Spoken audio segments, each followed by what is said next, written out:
বাংলাদেশের সাম্প্রতিক রাজনৈতিক আলোচনায় যে দলটির নাম বারবার উঠে আসছে তা হলো এনসিপি।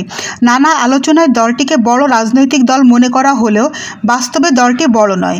সিনিয়র সাংবাদিক ও কলামিস্ট এম এ আজিজ বলেন, এনসিপি আদতে তাফালিং পার্টি, বাস্তবে কোনো বড় রাজনৈতিক শক্তি নয়। সম্প্রতি একটি বেসরকারি টেলিভিশনের টকশোতে অংশ নিয়ে তিনি একথা বলেন।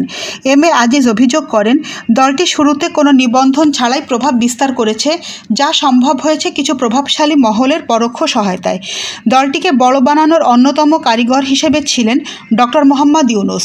তিনি বলেন, ডক্টর ইউনূস এনসিপিকে কৃত্রিমভাবে বড় বানিয়েছেন। শুরুতে এ দলের কোনো নিবন্ধনই ছিল না, কিন্তু তারপরও বড় বড় দলের সঙ্গে এনসিপিকেও ডাকা হয়েছে।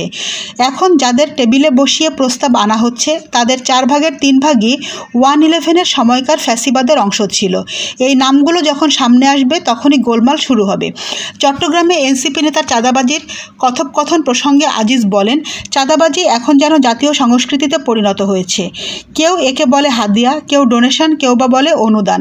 আসলে সবাই একই কাজ করছে, কেউই পেছনে নেই। এনসিপি দলীয়ভাবে শোকজ করলেও এটি কেবল দায়মোচনের চেষ্টা। তিনি বলেন, ছাত্র আন্দোলনের পর আমরা প্রত্যাশা করেছিলাম একটা পরিবর্তন হবে, কিন্তু এনসিপি এতটাই বিতর্কিত হয়ে গেছে যে সেটি আর সম্ভব নয়। আগামী 10 বছরেও কোনো ছাত্র আন্দোলন চাঙ্গা হবে না। মানুষ ছাত্রদের আর বিশ্বাস করবে না। গুলশানে এনসিপি সংশ্লিষ্টদের চাঁদাবাজিতে ধরা পড়া, রিমান্ডে থাকা এসব উদাহরণই দেখায় যাদের ওপর আমরা আস্থা রেখেছিলাম তারাও চাঁদাবাজিতে পেছনে নেই। পিআর সিস্টেম প্রসঙ্গে আজিজ বলেন, বর্তমানে 4টি রাজনৈতিক দল পিআর সিস্টেম চালুর দাবিতে মাঠে নেমেছে। জামাতে ইসলামী ও ইসলামী ঐক্যজোট বড় দল হিসেবে এই দাবির পেছনে থাকলেও এনসিপি আদতে বড় দল নয়, তারা শুধু নামকভাবে বড়।